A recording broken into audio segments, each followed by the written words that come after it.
Welcome to the mysterious world of Magic Island, a place where anything can happen. Lost to time, hidden by strange forces, and filled with secrets that stretch beyond the imagination.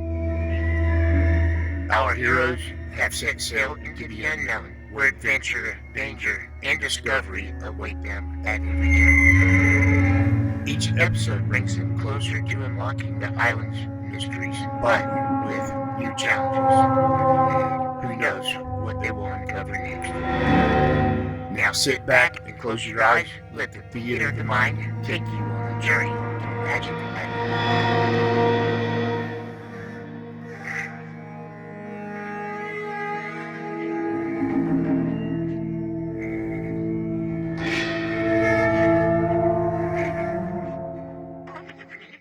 In that dark gray hour just before the dawn, Mrs. Gregory and her chartered rescue boat reached the location of the Magic Island. This weird island has been submerged, raised, and sunk since we saw it last, and Captain Bradford and the girl commander nearly went down with it. They floated all night, clinging to a small rubber life raft, and were just about ready to give up hope when a searchlight swept the sky. Johnson, in the pilot house of the rescue boat, thought he saw a tiny light far ahead and called Mrs. Gregory, Jerry, and Joan to watch with him. Jerry signals with the searchlight, and a faint answering signal is seen. All is excitement aboard the Gregory boat as they bear down rapidly on the two people in the water, the first faint streaks of dawn lighting up the ocean.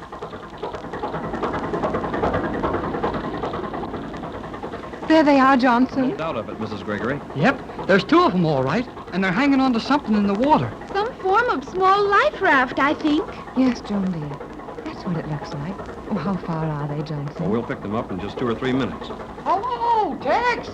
Hello, Tex! They cannot hear you, Jerry. But they're waving their arms. Look, they're all right. I told you they would be. Well, they're certainly active enough. Can't be much wrong with them. Well, I'll go and get the landing stage ready for them. Thanks, Jerry. Joan dear, Yes, Mother. will you go into our cabin, lay out some warm, dry clothes for Elaine, and get out some extra blankets? She'll need them. Certainly, Mother. I will take care of everything. Apparently, the captain has managed to keep the Euclideans bottled up. There isn't one in sight. If he's done that, it's little short of a miracle. Ahoy, the boat! Johnson, did you hear that? Yes, sounded like the captain. It was. Oh, Johnson, he's all right. Tex! Hello, Tex! Hello, bud. Oh, Johnson. Tex, he... Well, I don't blame you much, Mrs. Gregory. Hey, Skipper! Shove over here, on the double. Move faster than that, man. Can't you see Mrs. Gregory's fainted? Here, take her in her cabin. I'll give you a hand. I'm all right. I didn't faint, Johnson. Well, you certainly gave a good imitation of it. Hold on, Skipper.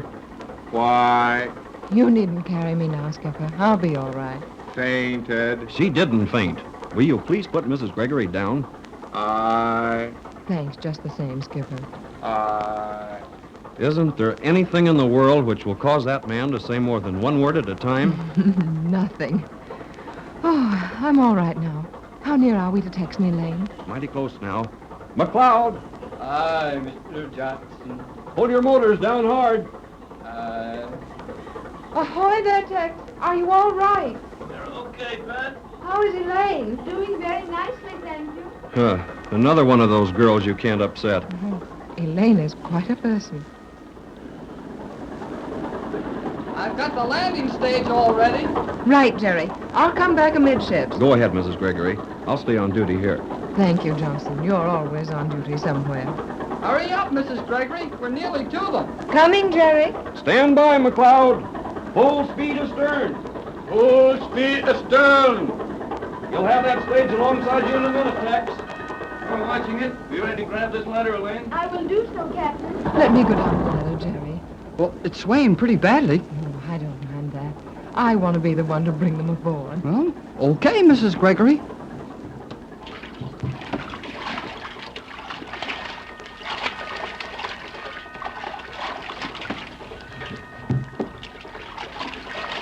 Oh, Tex, give me your hand. I'm all right, Pat. And Elaine, you must be nearly dead. We did not fare badly.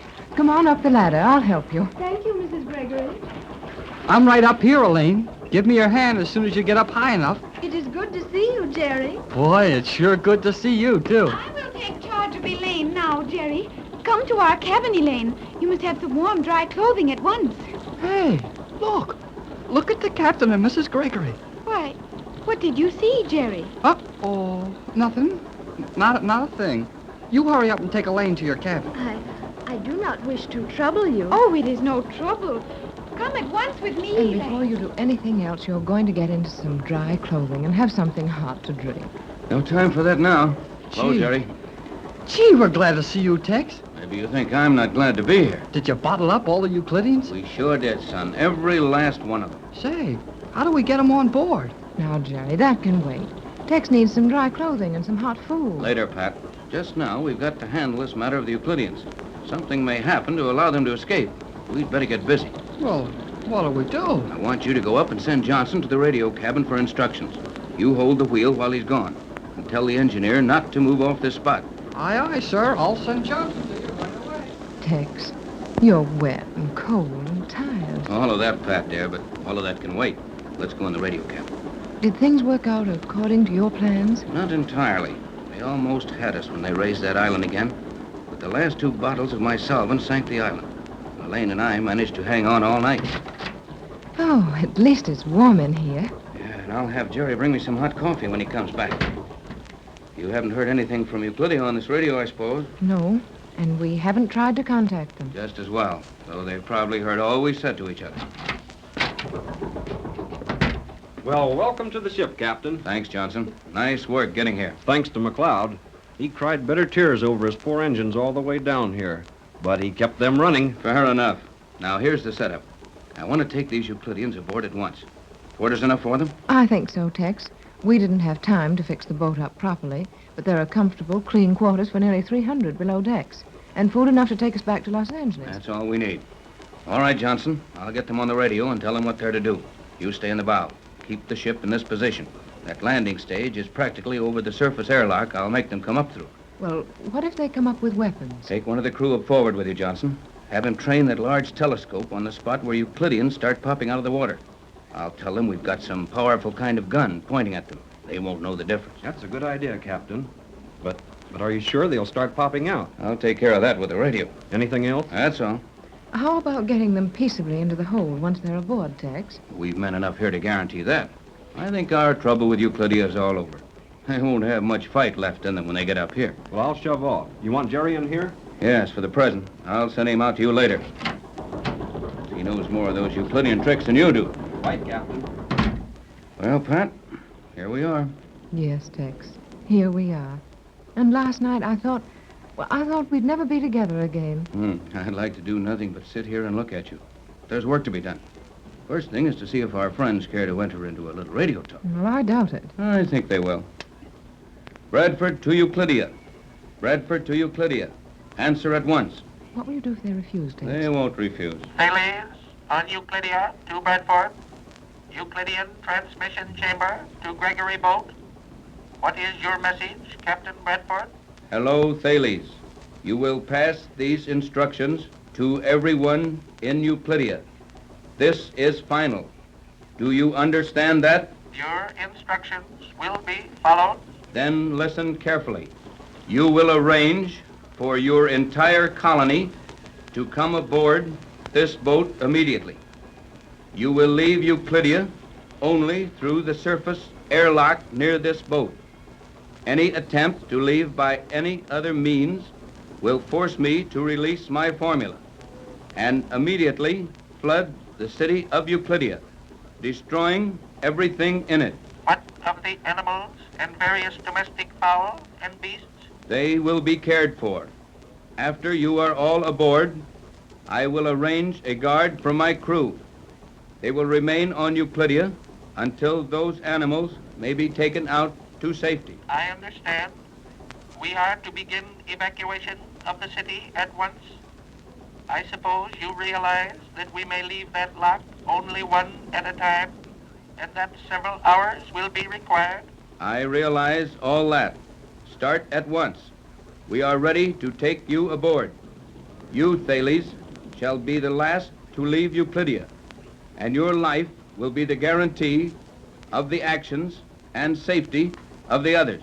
That is well. We will begin at once. Prepare to receive the first of our colony in less than 180 seconds. Good. That is all. 180 seconds. Tex, they can be coming out of that lock in 3 minutes. That's what Thaley says, and his mistakes are few and far between. I will take you to the captain. Hey, I got it this far. I can take it in. Now, what are you two fighting about? Sounds like home. Well, I got this coffee from the galley for you, Tex, and Joan I here... wanted to bring it in to you, Captain, but Jerry would not allow it. That wasn't very gallant, Jerry. Well, maybe not. But Joan took the coffee to Elaine. Say, this is mighty good, Jerry. Certainly hits a spot. How is Elaine, Joan? She is apparently quite well, though there was not time to make sure. No time. No time for what? Something happened to her? Yeah, she went to sleep. Oh, well, that won't hurt her a great deal. You know, that girl has plenty of nerve. She deserves a rest. But she did not even have her coffee. I sent Jerry to the kitchen and... Kitchen. I've told you 100 times, on a boat, it's the galley. Very well, Jerry. I sent you to the galley, and before you returned with the coffee, Elaine had fallen asleep. Well, that's all right. Sleep will do her more good anyway. But I enjoyed the coffee. A little later, I'd like some more. Oh, sure, Tex. I'll get as much as you want. Hey, what about the Euclideans? I just had Thales on the radio. They're coming aboard right away, and they're not going to stop to argue about it. The Euclideans agreed to your plans without resistance? They did. Doesn't sound right to me. And it wouldn't to me, Jerry, if I hadn't heard it with my own ears. Well, I'll bet it's a trick. I would suspect that. No, not this time. Frankly, I expected some argument about it. But for some reason, Thales sounded absolutely hopeless. Yes, I think you're right, Tex. All the fight has gone out of them, but why? I don't understand it. I'm just glad of it. Yes, Skipper? Come. What's up? Hurry. What's happening, Skipper? Euclidean. Euclidean coming up out of the water? Aye. Oh, boy, come on, Joan. We've got to see Yes, this. Jerry, it is very exciting. Are the crew all lined up to run him into the hold? Aye. Come on, Pat. This is what we've been waiting for. Yes, Tex, this is what we've been waiting for. Hurry up. The first Euclidean is coming up the ladder.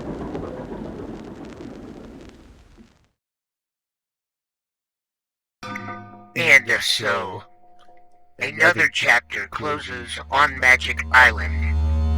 Our explorers have faced mysteries, dangers, and thrills. Yet, the island still holds its secrets close. What lies ahead? New allies or unexpected foes? Make sure you join us tomorrow to find out what awaits on Magic Island, where the adventure never ends. Right here on Golden Age Radio, rumble.com/C/GAR. If you're too impatient to watch all 130 episodes, one per day, there's a link in the description so you can watch all the videos you want all together.